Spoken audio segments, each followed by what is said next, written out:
Kid ఉన్నాడు అంటే నేను షాక్లో గురయ్యా. అంటే నాకు తెలీదు అసలు, నెక్స్ట్ డే వరకు నాకు అసలు తెలీదు. I had no idea. ఎందుకంటే నేను నా పిల్లోనే పక్కన పెట్టుకున్నా, నా నా నా వైఫ్, నా నా నా కొడుకు, నా కూతురు థియేటర్లోనే ఉన్నారు. నాకు తెలీదు. నిజంగా అలా జరుగుండి ఉంటే, నాకు తెలుసుండి ఉంటే నేను వాళ్ళు తీసుకుని వెళ్ళిపోతాను కదా, మినిమం కదా. ఎవరైనా వాళ్ళ పిల్లలు వాళ్ళు తీసుకుని వెళ్ళిపోతారు కదా. నాకు తెలియని కూడా తెలియదు. సరే పిల్లలు వాళ్ళు చూసుకుంటారు, మనం వెళ్ళిపోతే క్రౌడ్ క్లియర్ అయిపోతే, ప్రాబ్లమ్ సాల్వ్ అయిపోతే నేను వదిలేసి వెళ్ళిపోయా. అలాంటిది నాకు తెలిసి కూడా నేను సినిమా చూస్తూ ఉన్నాను, ఇలాంటి ఫాల్స్ అలిగేషన్స్ వస్తే చాలా బాధ వేస్తుంది. పిల్లలు ఉన్నారు సార్, పిల్లలు వదిలేసి వెళ్ళిపోతాను నేను.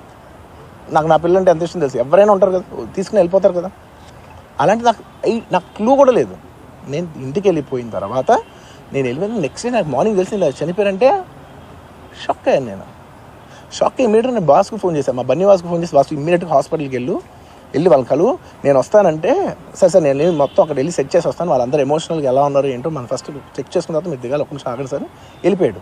వెళ్ళిపోయిన తర్వాత వాసు నేను వస్తానంటే, సార్ మీరు రావద్దు ప్లీజ్, దయచేసి మీరు హాస్పిటల్ రావద్దు, ఇక్కడికి గందరగోళం అయిపోతుంది. నిన్న నైట్ మీరు థియేటర్కి వెళ్ళారు, ఇష్యూ అయింది, చాలా ప్రాబ్లం అయింది. ఇప్పుడు మీరు హాస్పిటల్కి వచ్చి మళ్ళీ ప్రాబ్లం అయితే మాత్రం సార్ చాలా ప్రాబ్లం అవుతుంది సార్.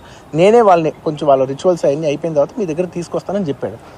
ఓకే అని వెయిట్ చేసేసరికి ఇమీడియట్గా ఏం చెప్పారు, సార్ ఏమనుకోవద్దు, వాళ్ళు మీ మీద కేసు ఫైల్ చేశారు, ఇప్పుడు మీరు వాళ్ళు కలవడానికి లేదంటే నేను మా లీగల్ టీం అదేం పర్లేదు వాసు నేను వచ్చేస్తానని నేను కొంచెం మూర్ఖంగా మాట్లాడుతుంటే, సార్ మా లీగల్ టీం చాలా స్ట్రిక్ట్గా చెప్పింది, sir they file the case on you, మీరు ఇప్పుడు వెళ్తే legally it is not right thing to do, please don't go అని చెప్తే అప్పుడు ఆగాల్సి వచ్చింది.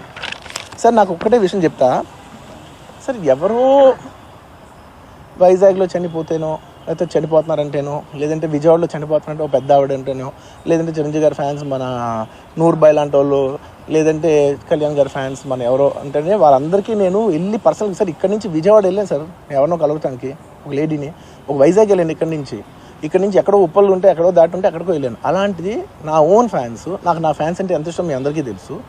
అలాంటి నా ఓన్ ఫ్యాన్స్ నా ఓన్ థియేటర్లో నేను ఉన్న ప్రెమిసెస్లో అలా జరిగిందంటే నేను వెళ్ళి కలవనాలని, వాళ్ళు కలవాలి నాకు ఉండదా?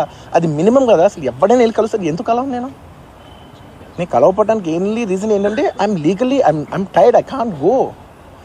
అంత మాత్రం నేను స్పందించలేదు అని అనడానికి కూడా లేదు. సో నాకు ఏం చేయాలో తెలియక నెక్స్ట్ డే సరే వాసు మనం వెళ్ళకపోతే బాగోదు, ఏం చేయాలో తెలియక అప్పటికప్పుడు ఒక వీడియో పెట్టా. ఎందుకంటే నేను కూడా షాక్లో ఉన్నా, జెన్యున్లీ నేను కూడా షాక్లో ఉన్నా. అరే ఇలా అయింది ఏంటి, ఎటు కాకుండా హాఫ్గా ఉన్నాను నేను జెన్యున్ చెప్పా, హాఫ్ ఉన్నాను నేను. ఇప్పుడు కూడా కొంచెం హాఫ్గానే ఉన్నాను నేను. నాకు తెలుస్తుంది నేను కరెక్ట్గా సెంటర్డ్గా లేను, కొంచెం ఆఫ్లోనే నాకు తెలుస్తుంది.